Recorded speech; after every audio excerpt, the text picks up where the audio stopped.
What's up, everybody? This is Jason. I have a stack of wrestling cards, so if you don't like wrestling, you're probably not going to like this video.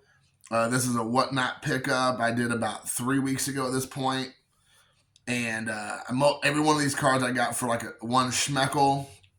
So at some point, he started throwing stuff in, and so I think I probably have like between $20, $25 worth of cards, maybe 30. And I just kept bidding on cars I was interested in, and it was just $1. Sometimes it was 2 for $1, and he just kept, sometimes it was 3 for $1. He was doing lots, so you'll see a lot of like old school guys. So there's not gonna be a lot of modern stuff here. It's modern cars, but it's like Hall of Famers and old WWF, WCW guys and all that. So with that being said, I'm gonna show them off. I'm not gonna spend a whole lot of time talking about it because it's kind of self-explanatory. First up, we got Hulk Hogan on the 2023 Panini Dominus Elite. So there's that. I'm just going to throw it on the ground. We have Rusev, who was Miro in AEW. Got him on this 2014 Rookie of the Year card from 2015. And then we have Neville on a gold. It looks like, a bronze. He goes by Pac in AEW, and he's in the new Jon Moxley group that's going to be called it sounds like they're going to be called the Death Riders. So you have the Pac card on the bronze. And then we have an all access from 2002 of Taz with 2 Z's. Now he goes by with 1 Z. And his son is Hook, who also is in AEW. Taz is a commentator on AEW now, who I believe he's out right now with surgery. He's getting done. And then we have another Taz card. Like I said, he did a couple lots. We got Taz on the 2006, like a heritage card here. Most of these cards are base, so again, getting a bunch of guys filling out my collections, because I pretty much collect all the guys that are crossovers from AEW to WWE and vice versa, and any of the Hall of Famers I grew up with. Next up, we have Edge here on the Heritage card, and he is going by his real name now, Adam Copeland, in AEW. This is 2005. And then we have another Edge card here from 2011. Oops, sorry. There is that card. Edge defeats Alberto Del Rio. There you have that one right there. And then we got a Jon Moxley, a.k.a. Dean, also known as, a.k.a. Dean Ambrose in WWE. So we got old Jon Moxley. Now he is the leader. They were the BBC, which they really should have stopped being after William Regal had left and went back to WWE, but they kept kind of keeping the name for the group. Now they are probably going to be called the Death Riders. That's like a name that apparently he has trademarked, and he keeps referring to themselves as Death Riders or something, or the commentary team. So you have a feeling that's going to be something that's going to be there in a new faction, that he's a bad guy now. He's a heel. We have another Dean Ambrose right here, jumping off the top rope like he's giving it to Chris Jericho, which is fine with me because I'm not a Jericho fan. I had a run-in with Jericho years ago at a horror convention. A horror convention. And I just was not impressed with the way he treated the fans. He must have been on a downturn in his life or something. He kind of treated people poorly. We have Bryan Danielson, a.k.a. Daniel Bryan, who just officially, quote-unquote, retired from full-time wrestling after being beat by Jon Moxley. And so he was originally with Ring of Honor. Well, maybe not originally, but he was with Ring of Honor for many years, and he went to WWE. Now he's with AEW, and fantastic wrestler. He was one of the few guys I knew from WWE days when I wasn't watching, that I was always like, oh, okay, that guy looks like a pretty cool dude. I like his style. I think I caught him when he was looking like this mostly, like a wild, like a Yeti foraging around in the forest, eating berries and twigs. So you have that.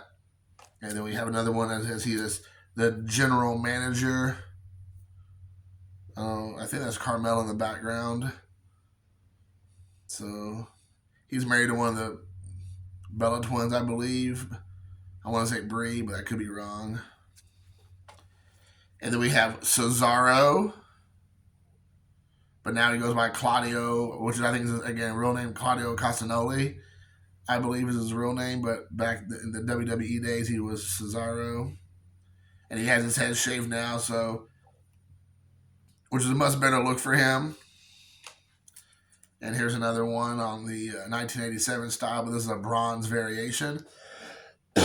Excuse me. So there you go. And one more for the road on a SmackDown card, old Cesaro, and he's also now with the BBC / really Death Riders. It's kind of funny because he's never been like an overtly like I don't think he's ever been a heel. Maybe I'm wrong. At least in WWE, I don't remember that. But again, I didn't watch it religiously back when he was a big deal.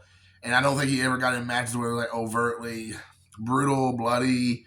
And now because he's associated with Jon Moxley and Daniel Bryan and all those guys, Bryan Danielson, like that's all they do. And so now he's kind of mixed up in all that.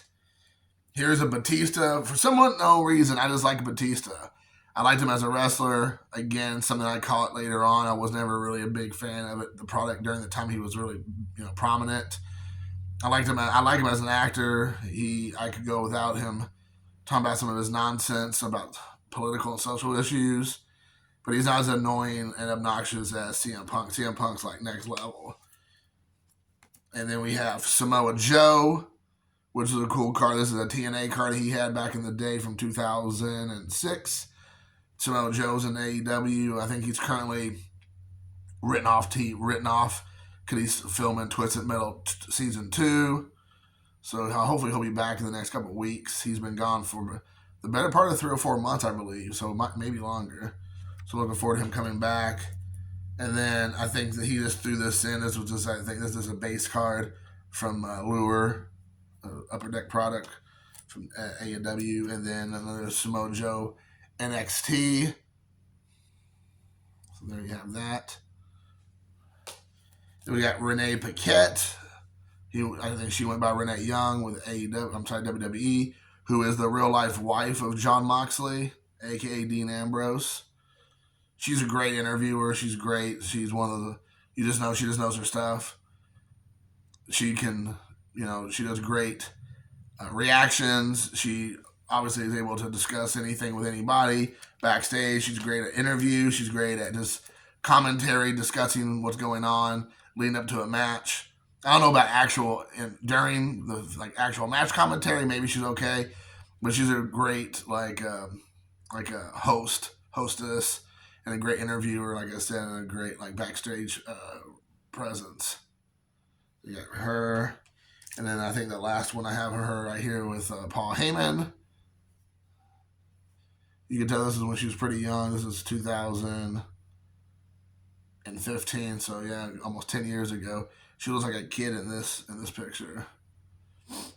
Jon Moxley just said something recently, if it wasn't for Renee Paquette, that he probably would have been dead, I believe, because she's quote unquote saved him.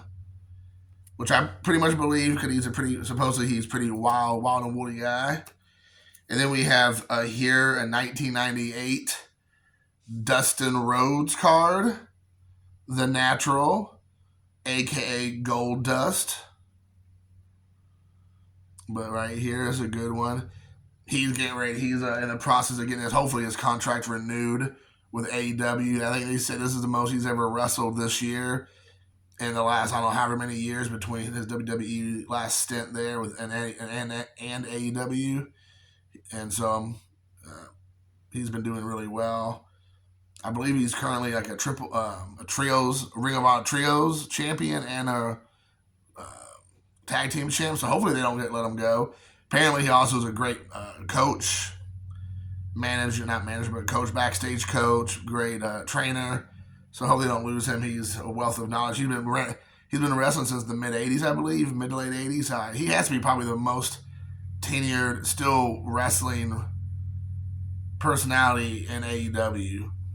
Jericho's probably up there too, I would say, but I'm pretty sure Dustin Rhodes has been wrestling longer than Jericho because I think he's older by 4 or 5 years. But anyways, Dustin Rhodes. Then we got Roderick Strong, who when he first came over, I was a big fan. I still am a big fan. He keeps showing up in prominent storylines, which is good. He's friends, I think, real life friends with Adam Cole, which helps because everybody loves Adam Cole for some reason. I like Roddy Strong. I think he's great. I'm not a big fan of Adam Cole. I don't get it. I think like he was tapped back in the day when he first became kind of a thing by Shawn Michaels. It's kind of like the next Shawn Michaels because he had like maybe a similar style, look maybe a little bit. I don't know. I was never impressed. Plus, he's been hurt like 2/3 of his career in AEW. But Roddy Strong's been great. He plays like a smarmy heel really well. So then now we have a character that would never go over anymore. People will get butthurt and whatever. The only vote I'd ever give to a Kamala right here is Kamala, the Ugandan giant, with Kim Chi as his manager. And I can say that because even he said that before he passed. He had vote for Kamala's shirt, and he was voting for himself with his Kamala character. He's actually, I believe, from Alabama or Mississippi or somewhere. Towards the end of his life, I think he got diabetes and ended up losing his legs. It was terrible. He's one of the guys that was always the giant who fought other giants or big men who never really got on a roll to win, but he was always a believable guy that can, take on the big guys, but was almost always jobbed out every time. I think when he first started out, he probably was a lot more menacing and like won a lot more. But when WWF back then got him, he turned into be kind of just like this big dude that can keep up with the Andres and the Hogans and the Takers and all that. But he always just ended up losing. I don't think he ever really won those matches, but he was a believable big guy. Then we have another Kamala here. But, the character, he was playing a caricature of Ugandan, like, I guess, some sort of, like, priest kind of warrior type deal. He wore, like, the headdresses and shimmied around the ring and had some sort of, I think he came out sometimes with a, what do you call it? Like a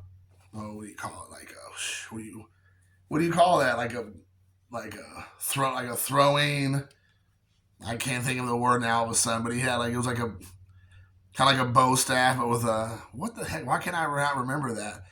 But anyways, he kind of came out with some sort of like props of like a tribal guy from Uganda. It was not a good look. He came out with a shield, kind of like a harpoon type thing, I guess. I don't know why I can't think of that word, but I'm sure somebody will tell me that. But yeah, you won't be seeing that guy anymore. Then we got Ember Moon, who goes by Athena in WWE or in AEW Ring of Honor. She's currently I believe, still the Women's Ring of Honor champ. Has been a champ going on 2 years, I believe. She's great. I wish they would show her more on AEW and not Ring of Honor. But she's a fantastic wrestler. And there you have that. Then we got Ruby Riott, who goes by Ruby Soho in AEW, who just had a baby with one of the guys from AEW, Angelo Parker. So, Cool Hand Ange. She's from Indiana. Actually, she's not from too far from here. I believe she has a farm in Ohio, if I'm not mistaken. She's talked about it in some videos before. But anyway, so they just had a baby. So I don't know if she's going to come back to wrestle or not. But that's Ruby Soho.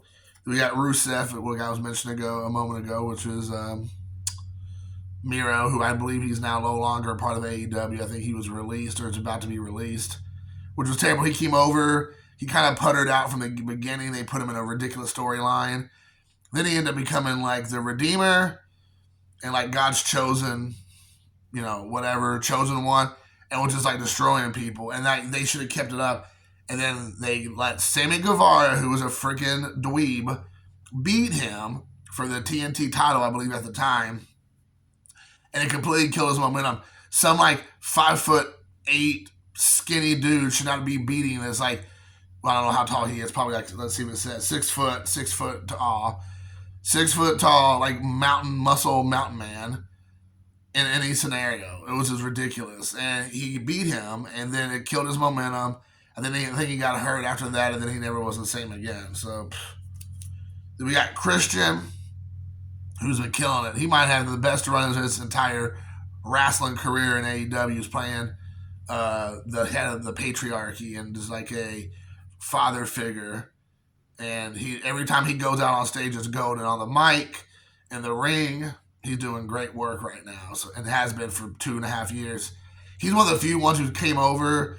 Him, Tony Storm, Swerve Strickland.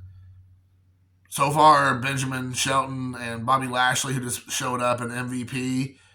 Those are the ones I can think of who came in and made an impact. I mean, Samoa Joe also from WWE came in and made an impact immediately, and like feels like they didn't lose anything. Adam Copeland / Edge, unfortunately, he had some momentum going, and then he got hurt, and we'll see what happens.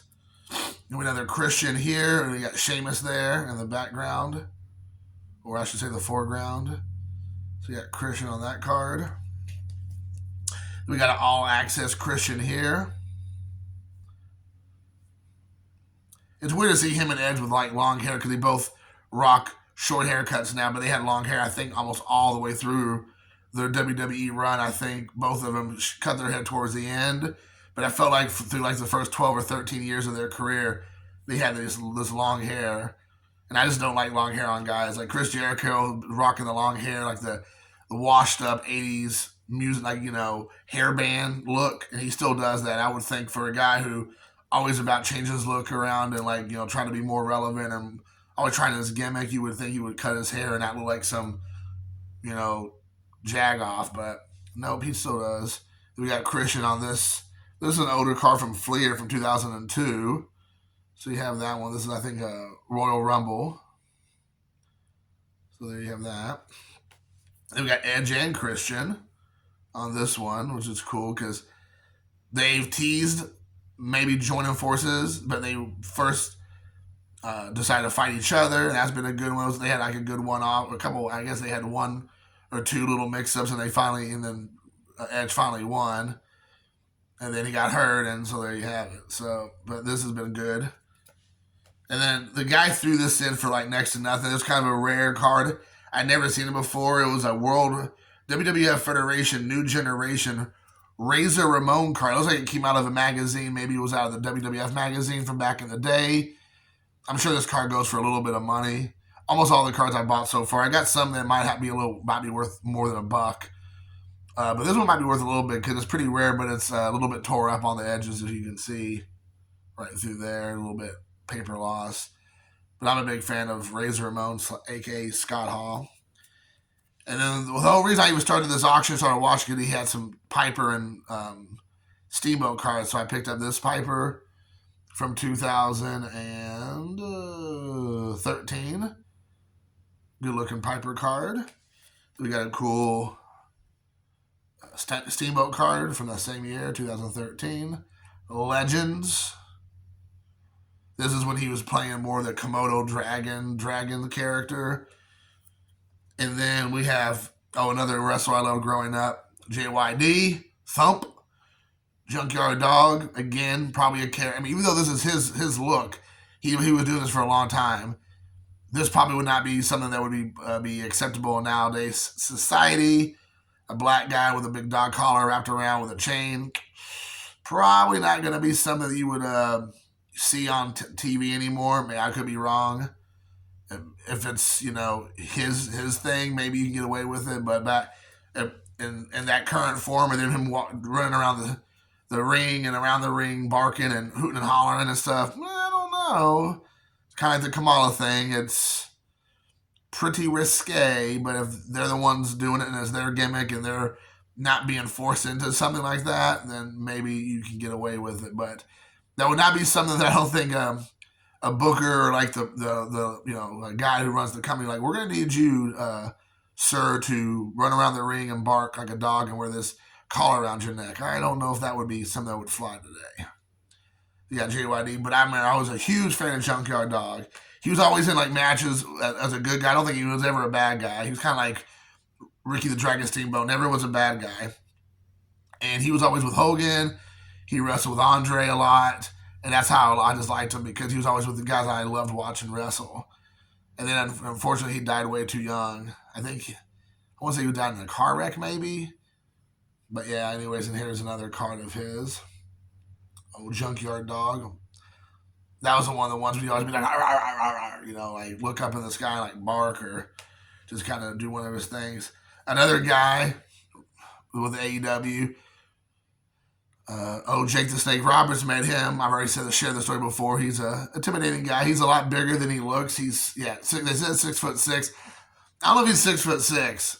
Maybe back in his heyday, he might have been 6'6". I mean, I'm 5'7". I don't feel like he was a foot taller than me. Maybe I'm wrong, but he was definitely an intimidating guy. He didn't talk much at the place I met him. He did a comedy show, and he was hilarious. He told some really off-color jokes. Again, that was only like maybe 10 years ago. Not for sure those jokes from 10 years ago would get much play nowadays. Now there's another Jake the Snake Roberts here. This is at the end of his run in AEW or WWE.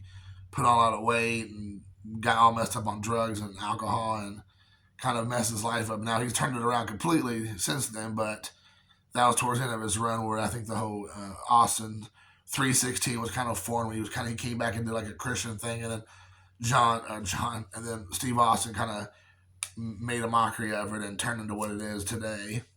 Then we have him, I believe, coming back.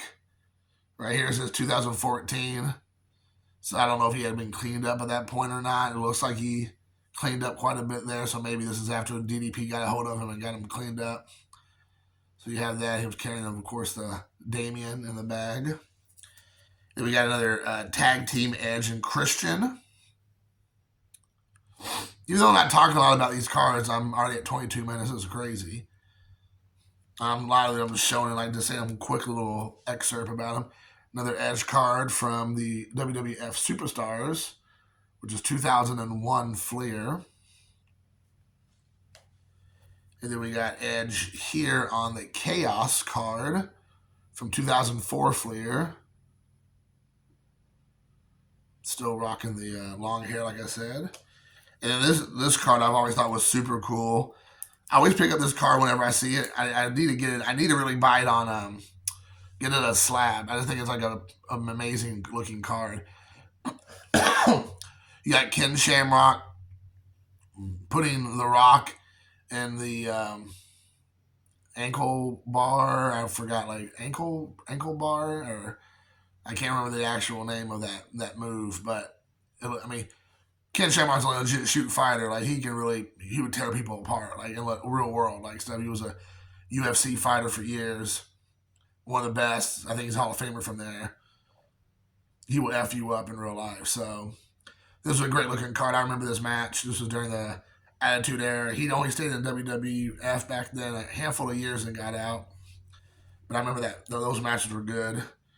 And then this one here, I think, is an insert card for Dean Ambrose. This might be his rookie card or one of his first cards. Again, Jon Moxley with all the hair. It says next NXT called up, so there you go. So this might be, I don't know if it's his rookie card, but it's maybe one of his first few cards. So you got that one. And then this guy had this. I thought it was cool. She wrestled in WW or AEW. So Prism of Jade Cargill. She's kind of like the female version of Goldberg for the longest time in AEW. She never lost a match until the very end on her last part of her run before she left for WWE. I just literally watched Crown Jewel, and I don't know, her wrestling is still kind of like, she's a specimen. She's beautiful, great looking, good looking, just physique, super powerful. She probably pull any woman's arms right off their body, but her wrestling is still kind of just like, meh. But as far as look, yep. And then here we have Ember Moon, which I was talking about, Athena and the Future Stars NXT card with a 1987 baseball card look. She used to do this thing where she'd come out with these different color contacts and had these really elaborate costumes that had wings and stuff on the back. She did that once or twice in AEW, but she's really pretty much just did more of a stripped down version of just, Billy Badass, this brawler chick who just goes in there and just wrestles you, out wrestles you, which was fine with me. But I really like Athena. She's by far probably one of my favorite wrestlers. So yeah, she's really cool. And then I picked up a couple. Let's see here. I thought this was cool. Now, hold on, we got just a regular prism of the Ultimate Warrior. Maybe if I can get it. There we go. There you go. I had to struggle with it, but Ultimate Warrior. Thought it was just cool looking. This is a prism. And if you know anything about Ultimate Warrior, he kind of had a rise and fall and rise and fall and rise again with WWF/E. But yeah, I love the Ultimate Warrior. I was definitely when I was growing up, I was still a Hogan guy. But as I've gotten older, I've respected the Warrior more and more. And then these two cards were just super cool. I couldn't pass up. And then you have one here. It's like a Broken Ice prism. I think you can probably see the Broken Ice. I think that's what this is called. So you can see that Broken Ice. And then I have one more. I almost got like a mini rainbow going here, which was, I don't think my intention. It just worked out that way. And I got a green one. Green of the Broken Ice. So it's really cool looking. The Ultimate Warrior. Little warriors. And then I got this card here. These are some of the Japanese girls. And these cards came from Japan. And this is Yuka Sakazaki.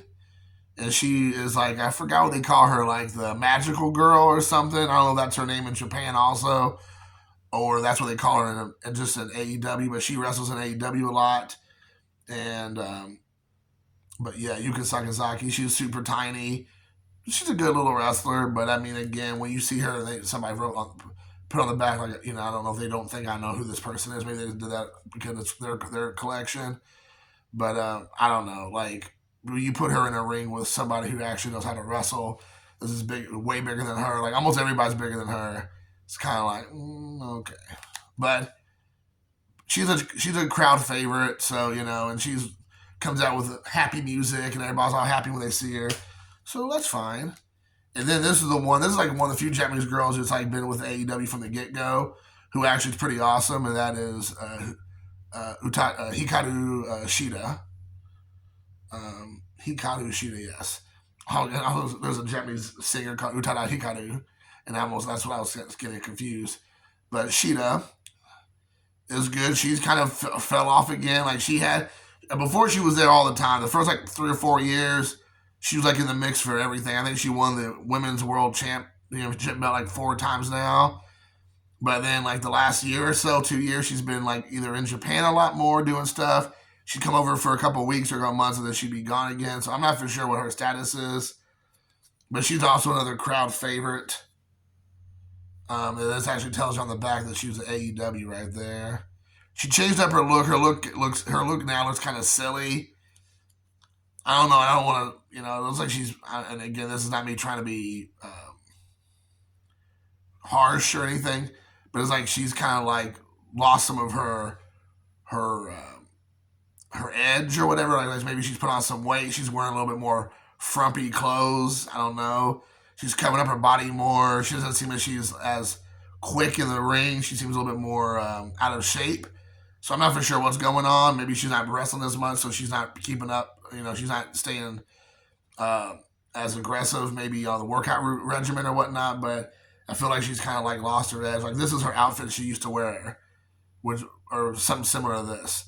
And now she's wearing like really loose fitting, like stuff that kind of goes all around her. It looks kind of goofy, and I don't know. I think she was trying to look like she might have turned heel, but then that didn't work, and so maybe they're going to revamp her character. I don't know. This is the woman right here that is a smoke show.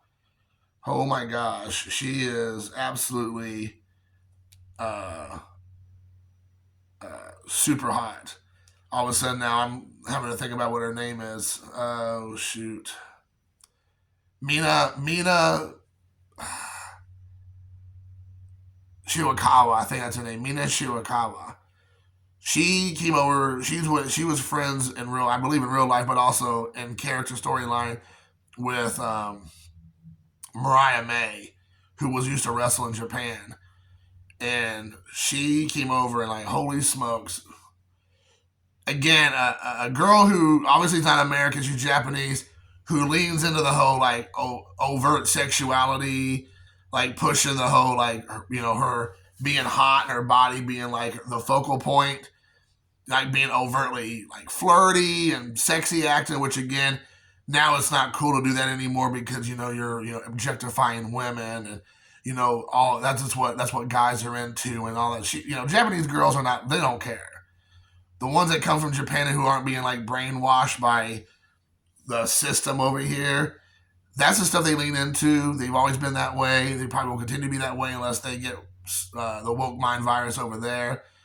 But Mina Shirakawa, if you see any of her videos, you see any of her interviews, you see any of her promos, she's always doing all the sexy girl stuff. But she can wrestle. That's the other thing. Like, not only is she good to look at, she can actually wrestle.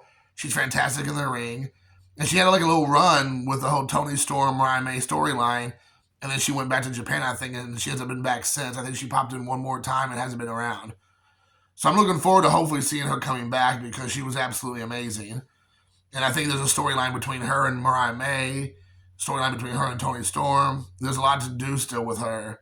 So I'm hoping that they bring her back and they do stuff because she's one of the few who doesn't mind using her being her womanness, her sexiness as a part of her gimmick. Where nowadays it's like I'm just the best. I'm a wrestler. That's who I am. Don't look at me as a sex symbol. Just look at me as a wrestler, which I'm fine with that too. But if the girls want to lean into that, they should feel okay to do so. Just like if the girls want to be in a bloody, whatever, back alley street match, they should be able to do that. They want to bleed all over the place. Let them bleed all over the place. That shouldn't be just a guy thing only. So I'm glad that they have people like her out there doing that. And then last is a really cool sticker from, I think, again, this was from WCW and WO days, so this is probably like late 90s, of Sting. Sting! And the kid, the guy who did this had this on there. And it doesn't say what year, it just says it was made in Taiwan, so this was not approved by John Cena. Oh, 1998, there it is, right there. So I wasn't lying, 1998. So I just thought this was cool. I definitely will not be taking that out and then sticking it on something. I just thought it was very cool looking, the sticker. So anyways, guys, that is that. I hope you all enjoyed the video. I will leave this right here to Mina Shirakawa right there for your viewing pleasure. And until next time, thanks for watching. Peace.